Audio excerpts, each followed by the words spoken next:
Hey guys, Greg Piet here.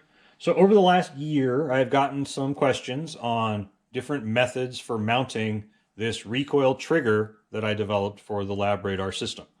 So I figured it's about time to go over some of those different options, maybe give you some ideas. Remember, the sensitivity of this trigger is determined by where it's mounted on the rifle. So normally by the action, so right over here by this Kelby's Atlas Tactical, that's going to be the most sensitive.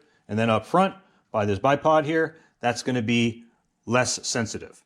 So we're going to start off with a couple methods. The first one is just draped right over the scope. Now, why is that? Well, a lot of times for new guys, they don't have anything attached to their rifle. They need some speed so they can start hitting something.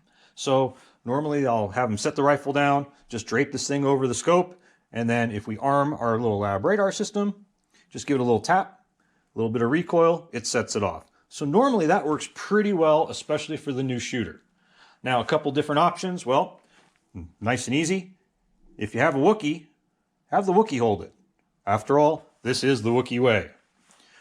Most people don't, so we'll go with some other ones. Another one that I use most of the time is with the short action precision 2-round holder. You've got Velcro on your rifle, which is why I give the Velcro with the device, and you can mount it like so. It doesn't matter if it's in this orientation or the other orientation. You may see a very small difference, but for the most part, it's the same. Another method is I have a data card holder here, which is using some gear tie and some Velcro. So you could Velcro it to your data card holder, or if you have a clip, you could clip it onto your data card holder, and then a little tap, and again, it sets it off. One method, one of the other people here in Las Vegas use, is they will actually take this thing and wrap it around the elevation knob. So here I got my collis and over the elevation knob, and then just have it rest on the windage knob in this case, like so.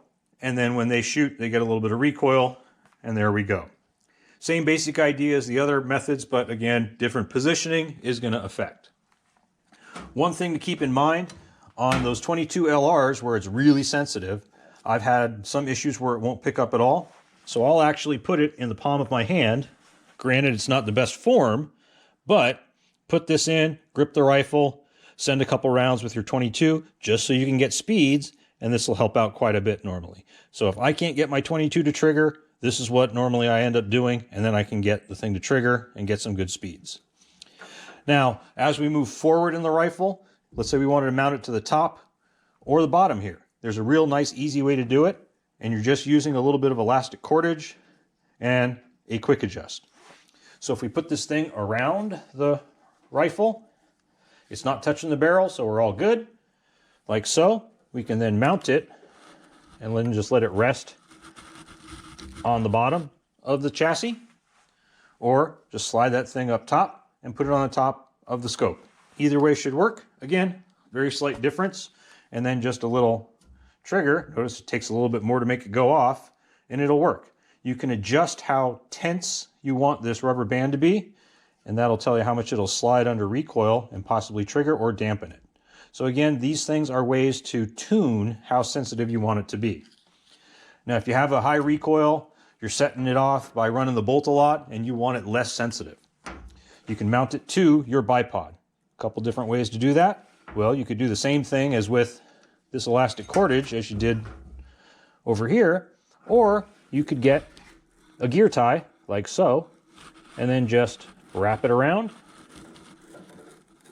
and twist it up, and that'll normally just hold it in place just fine for while you do your testing. So here we are, give it a little tap, it triggers it off, and go from there.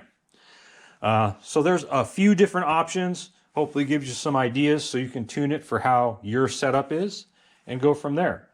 Thanks a lot for watching, and keep on shooting, guys.